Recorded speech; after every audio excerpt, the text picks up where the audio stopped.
And we can have definitions of success for the different areas of our lives, but I wanted to start like at the bigger level and look at and kind of like unpack how each of us has a definition of success in general for our life. So what would a successful life look like? So the big picture is kind of what I'm talking about today.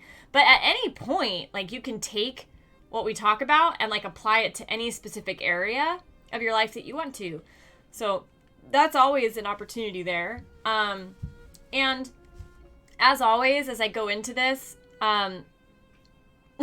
if you want my stream notes, right, and I put them into a worksheet with like spaces in there for you to write stuff down, you can just email me at info@punchlifeback.com and I'll make sure you get those. You can also get them off of my website.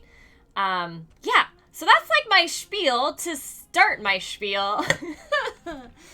I'm happy today. I qualified for affiliate. Woo! We get to upgrade our channel. Cool. So success. The way that we define success for ourselves really does, in a way, like controls the trajectory of our life. Because it just does. So, and we all have a definition of success, right? And if we've never examined it before, like chances are it's not really going to be serving you very well, and that it's most likely a definition that you got from your family or from your culture, or that kind of encompasses everything, like the media, whatever helped raise you and make you who you are, and what you informed your beliefs has also formed your definition of success. So, and then here's the thing, like even when you have examined it and you've maybe have like rewritten it and come up with something that's more specific to you, one that you can actually own, right? There's still a really good chance that it's not serving you as well as it could be.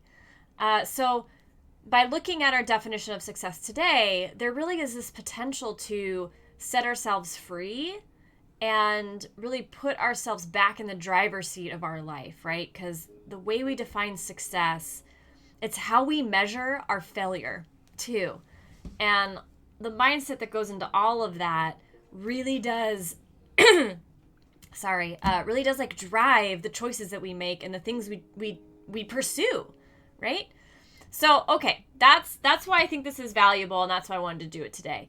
So the first step here is to get like really clear about what success currently means to you. And like, I like to write this stuff down. That's how I work really well. If you want to just say it out loud, whatever, like really, or just think it in your head, whatever you want to do.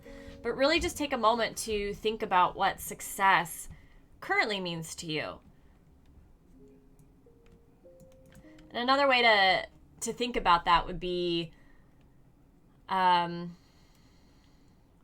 successful when fill in the blank, right? Remember, it's just basically overall in life, what tells you, like, what's your measurement of success? What tells you that you are successful or that you're not successful? And so I was just thinking about this and I was like, okay, what are some common examples of what success could mean? And I think, I feel like certainly in America, like being rich is a measurement of success, like maybe a top measurement of success. For certain people, it's having children and having a family. It's being famous. That's a huge one in our celebrity culture. Being top of your field, really just like being the best at something. Maybe being loved, that I guess might tie into the family one. Being a creative genius, like the best at your creative field. Being perfect at something can make people feel successful. Being a good person might be what you consider success. So it's really broad. It's really broad, and there's maybe a lot of pieces to your definition of success. Those are just some that I thought were common in my culture. I have no research to back that up. Those were just things that came to my mind. So the next piece, once you know what your current definition of success is to like get curious and ask yourself how your current definition serves you well. Like, how is it working for you, right? What do you get out of it? So as an example, I'm thinking if my definition of success, Charlie.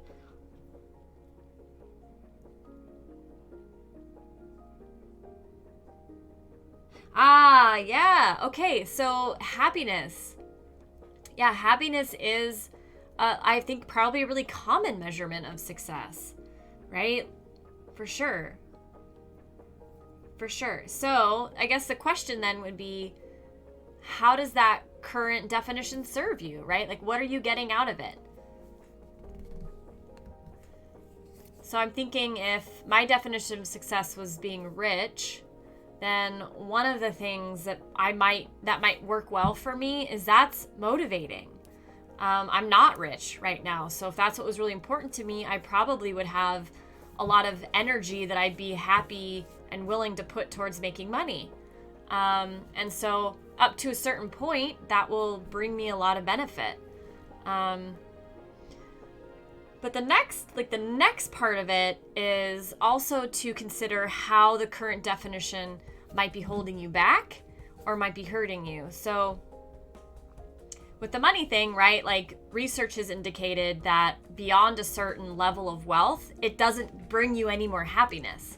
So that's something too. No, I'm just getting excited and off track. I was just gonna say, so for happiness, because that's yours, Charlie, you can know like up to what amount of money do you want to make that will bring you happiness, and then maybe you don't have to spend all this time working beyond that, right? Because it doesn't increase your measurement of success. But yeah, so how being rich might hurt somebody is if they like dedicate their life to the pursuit of wealth beyond where it actually increases their well-being and their happiness, and they start to, not have time for the other things that are really important to them, like maybe the people they care about. So that is definitely, I feel like a story that's played out a lot in my culture. But there are ways that our definitions are serving us, and there's ways that our definitions are holding us back. And as we move forward with this idea, what's cool about it is we're going to basically draft a more empowering version of what success looks like. And as we do that, oh my God, I'm dying. As we do that, you can like take what's serving you well in your current definition and make sure that that stuff is in your new definition, like you're getting the same benefits out of it. And then you can write it in a way that you're not going to be getting the stuff that's currently holding you back, if that makes sense. It will as we go forward. So yeah. So I have a personal example here of an old definition of success. Oh, cool.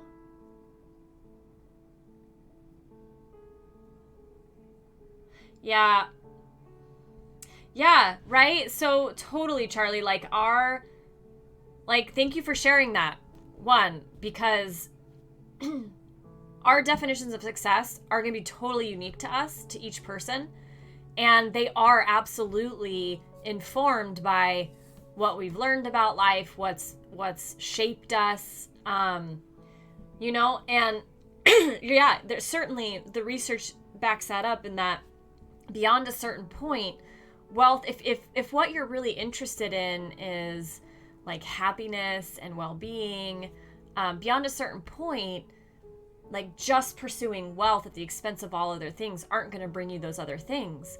But for somebody who's not interested in anything but money, that's not necessarily a bad thing either, right? If that actually gives them a huge sense of well-being. So there's like no judgment on anybody's definition of success at all. But yeah. So Yeah. And money is such a tricksy topic too. That's usually very loaded for a lot of people. Yeah. So, hmm. So when I was an actress, which I did for 14 years, success to me at that time looked like being an independent film star. Like that was my goal. And it served me because I found it motivating. It made me feel special. And yeah, so it was like motivating and I felt special doing it. I also just loved acting, but and I enjoyed that part of the process. But it also like very, very much held me back because no matter how hard I worked, I was never in complete control of being a successful independent film star and working, right? There was so much luck involved that I was never fully in the driver's seat of that measurement, that definition of success. And it also ended up being a really poor match to my core values. And it really, at the end of the day, wasn't what I wanted. It took me 14 years to figure that out. So this stuff can be complicated. So last night's Badass Book Club was about Carol Dweck's book, Mindset. And I want to bring that in a little bit here for our definition of success. So in that book, she basically talks about us having two different mindsets about anything, about like any sort of quality we have. So it's either a fixed mindset, which is just the belief that the quality is locked in and not learnable or changeable. So it's a belief that, well, you're born with a certain amount of smarts and you can't get any smarter, right? So it's this locked in, fixed measurement of something that we do. Oh my God, Charlie. Yes, there is. I will think about that. Yeah, I have to kind of like, let me see where they exist now, because I think they're all on Amazon. But I'll have to look. And then I'll remind me and I'll tell you next time, or I'll whisper you or whatever. So yeah, absolutely. Yeah. It's gonna be embarrassing for me, but yeah. So there's that fixed mindset. And so people who talk about talent, chances are they have a fixed mindset about that skill, because talent assumes that you're just naturally like brilliant at something and there's no amount of growth that happens there. Versus the growth mindset, which is where you believe you can improve that skill or quality with the right kind of effort. So I bring this up because the fixed mindset works its way into our definitions of success a lot of the time. And the fixed mindset tends to hold us back and like cap our potential. Like it kind of locks us in place. So I wanted to encourage us to, as we work on our definitions of success, to have more of like a growth mindset to it, so that there's actually a journey to our success, that success can be something that we cultivate over a lifetime instead of something that we either are or we aren't. Yeah, okay. So if you feel like a failure because you aren't measuring up to your definition of success, you probably there's probably a fixed mindset in there. And that's because I think I was just trying to say this. So life is about growing and being challenged and learning. So there's really no such thing as perfection or failure. And this was counterintuitive to me. So if you guys have any questions, please let me know. But when life is about growing and changing and learning, and like when you think of life as a process, then failure is never, like, you can fail at something, but you are never a failure. Maybe the only definition of real failure in the growth mindset is to stop growing and to become fixed. So if you might be experiencing a fixed mindset if you feel like a failure with your measurement of success. And if that's the case, I just really encourage you to read Carol Dweck's book, Mindset. The fixed mindset, it sucks, it hurts, and it holds you back. And that book does such a good job of just kind of laying it all on the line. And it's really like a straightforward process to start changing that for yourself.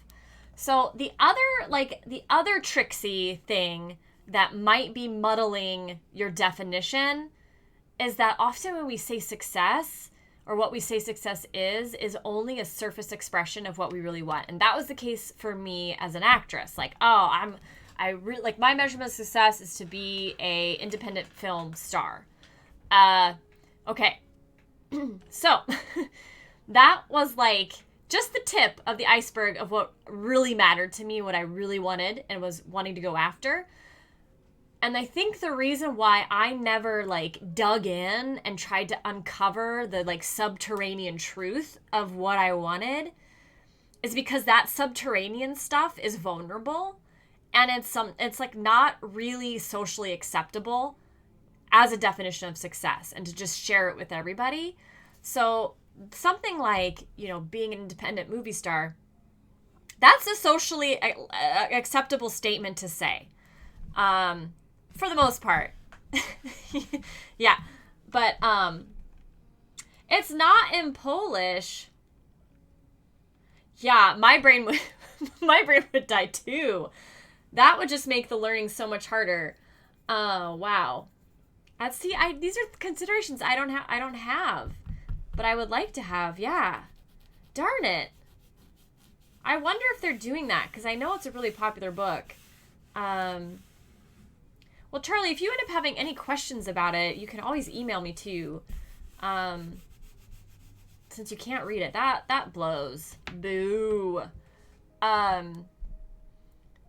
Yeah. So it's like there's only that certain definitions are more acceptable to share, and so we kind of just share that and then coast along, not really bothering to get super curious and uncover what really matters to you. It's just something we're not asked to do. And it also is something that's a little risky to do, because you get vulnerable when you get in touch with what really matters, right?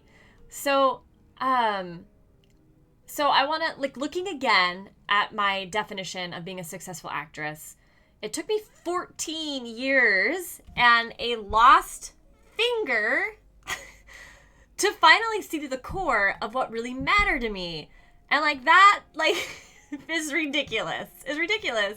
But that was my journey. And at the core of that, it was really all about just wanting to feel loved and being on an adventure at the same time, where I was doing battle with my fears. So for me, adventuring, being challenged, risking myself emotionally and all that kind of stuff, that makes me feel alive like nothing else. So that really mattered to me. But I totally didn't understand that I also was looking to feel loved. And and now I do. And my life has completely changed because of it. I'm glad you like the topic. Yeah. And my friend Lindsay's awesome, right? She's super cool. Love her. So being on an adventure and feeling loved, that is totally different than being a successful actress. Being a successful actress, wasn't required. I could come up with a gajillion different ways that I could be on an adventure and feel loved, right?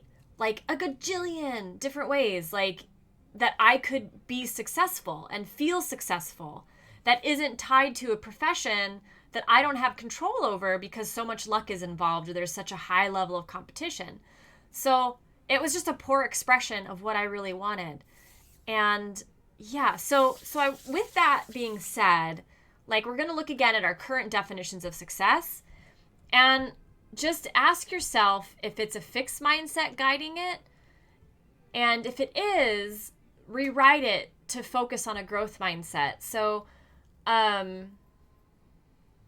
yeah, so I guess Charlie, if your example of being happy, I guess like you could just start unpacking what happiness means to you, or like how, like what a happy life looks like and how you know you're happy, and like just really like make that a much more robust and clear definition. And then you might start to see, hi, Mrs. Scott, woo! And then you might start to see that like you'll be able to have enough data to then go, oh, wow. Because happiness to me probably sounds like a growth mindset, right? Because happiness is something that like fluctuates over time. It is not itself a fixed quantity. But I don't know. Like, depending on what that really means to you, there could be a fixed mindset lurking there somehow. Maybe you believe that happiness is fixed, right? I don't know. So I'm so happy you can be here, Mrs. Scott. Guess what? We qualified for affiliate today. And you can see trees through my shirt. So, woo! Yes! So well done, Mrs. Scott. Thank you so much for all your help to get here. Right? It is so great. I like haven't had time at all to set it up. Like I just found out today. I had a follower after the cast last night that sent us to the 50s. So anyways, yeah, but it's coming, and I can't wait to use the revenue that it's generating to do fun stuff for us, basically. Like get a sound mixer and, that kind of stuff. But, other stuff too. So yeah, I'm excited. I'm really excited.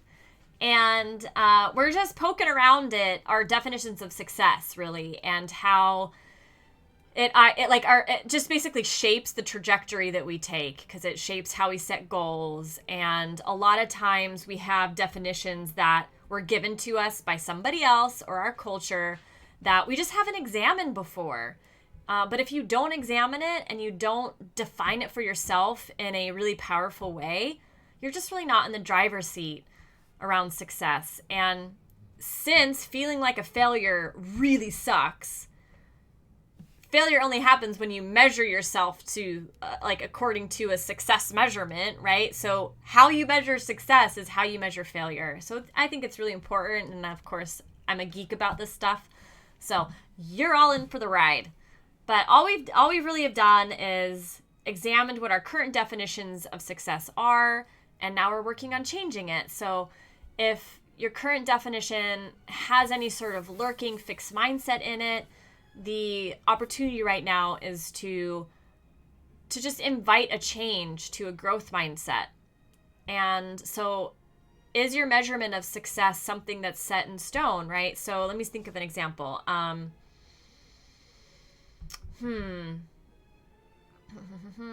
This is actually harder than I thought it would be. I don't know why I had to close my eyes, but I did. Okay. Something that's fixed that would equal success. Okay, I think the way this is going to come up is any sort of I'm successful when I'm perfect at X, or I'm the best at X.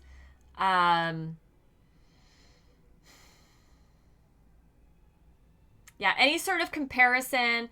Hello, Pishmi Karak.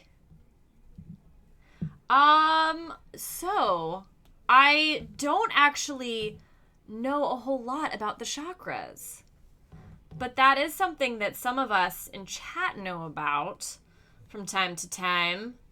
But yeah, what I would love to know is like the connection between like the work that like I do, which is like what basically you're telling yourself in your brain, how that, if at all, like how it affects the chakras. Like that would be super cool.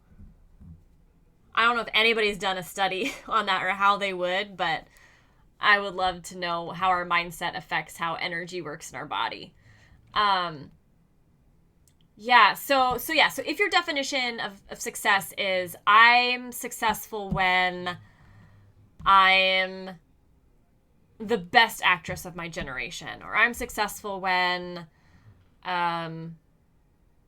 I am infallible, right? Like anything where you can compare you're setting yourself up to compare yourself to someone else isn't gonna serve you very well, and it's gonna set yourself up for failure. There's also probably a fixed mindset lurking there. Yeah. Hello, Jumanji. Hi. Welcome.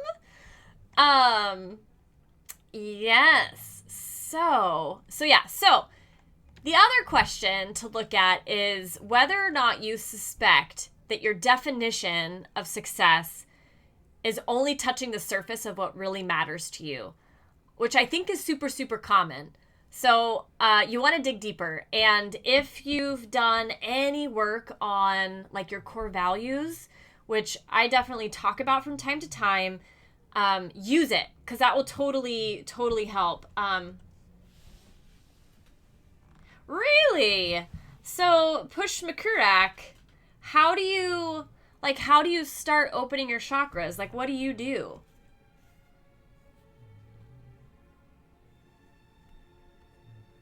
Meditation.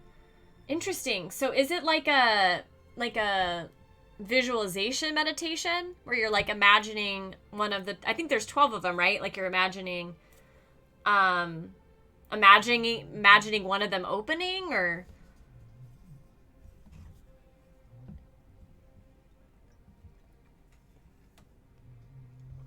I had a yeah, okay, cool. That makes sense to just focus on one of them.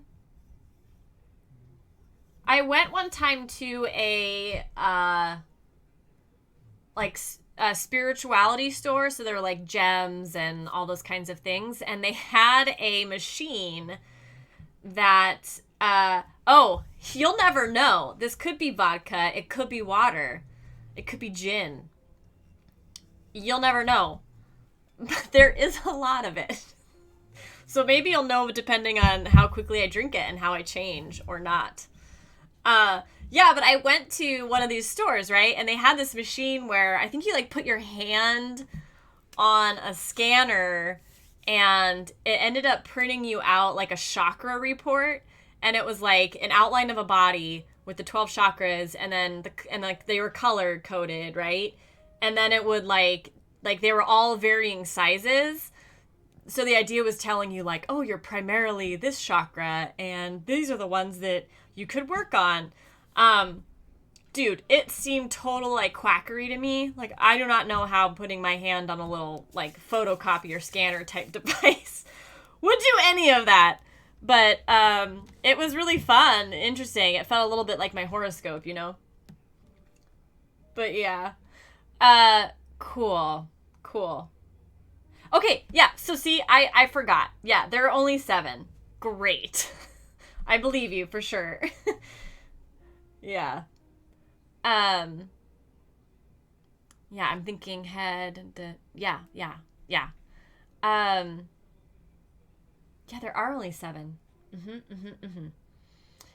So, if you've done work on your core values, and that is simply the things that if you don't have them, you're like the qualities that if you don't have them, your life doesn't work out. So I know that I am like, I don't know her.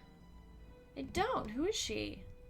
But I know that if I don't have connection in my life to other people, if I don't have adventure, and if I don't have vitality, my life doesn't work.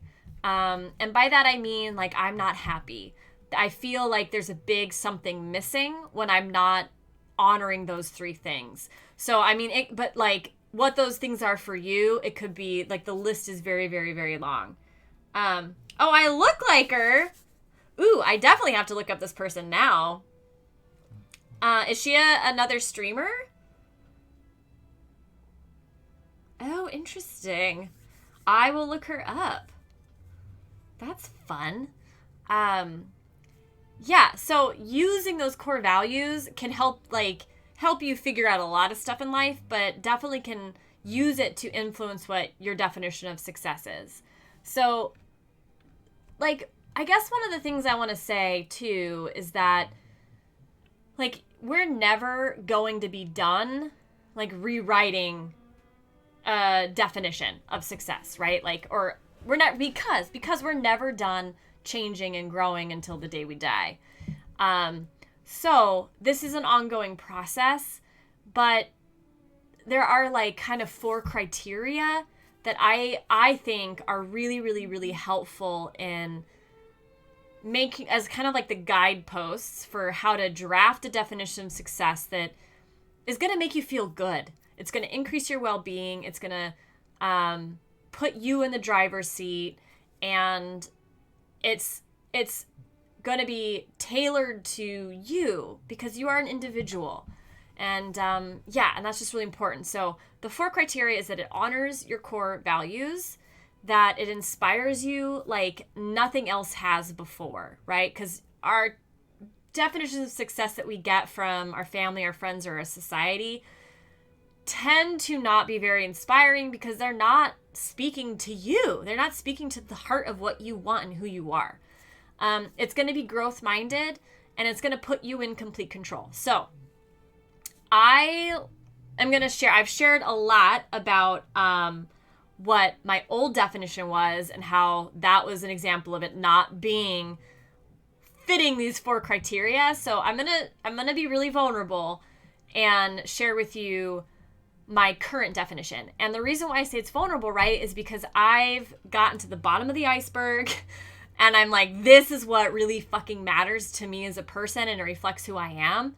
And the closer we get to our core, oftentimes the scarier it is to share because it's more important to us. But I'm going to do it anyways. So I'm going to read it. It's my definition of success right now is to live and love fully. So that's a no holds barred, never play safe kind of life, and to be in service to something larger than myself. So it honors my core values of connection, loving fully, adventure, that no holds barred adventure, right, kind of life, and vitality. And it's also like, hey, Guano Maestro's here too. They are. So yeah, I'm going to get right back to that point about them being trap words. So I'm going to go back to that. But yeah, so it's highly personal and it means the world to me, right? So it like feels like a kindred spirit, like soul song of sorts. It's growth-minded because there's nothing perfectible there. Like I don't in any mean, like I'm just saying, no. My goal is to live and love fully. That's a unfolding process. There's nothing that I feel like that I can really fail. Like the failing at it would be to give up and start playing safe, which, yeah, so there's not like this fixed mindset of control around it. And speaking of control, I control every aspect of that. So my definition of success, to live and love fully and to be in service to something larger than myself, like that depends on nobody but myself, right? So there's no luck required. It's all something that I'm 100% responsible for, and that puts me in the driver's seat. It makes me responsible, which is such a powerful shift than all my other definitions that depended on somebody saying yes to me or whatever, right? And notice that I used to want to feel loved. Like that was super important to my definition of success. But I realized like that could be interpreted as I won't be successful until somebody loves me. And that's no, poo to that. No, like I just want to love fully. And that includes loving myself fully, which means feeling loved, right? So that's how I worked my way around that one. So I hope my definition was helpful. I don't know if it was, but you have it. And just remember that whatever you do use as your definition of success, that it's as unique as you are, right? And that it invites you to grow into your potential. that it doesn't communicate to you in some way that who you are is all you're ever going to be right now, that you'll never be more or change.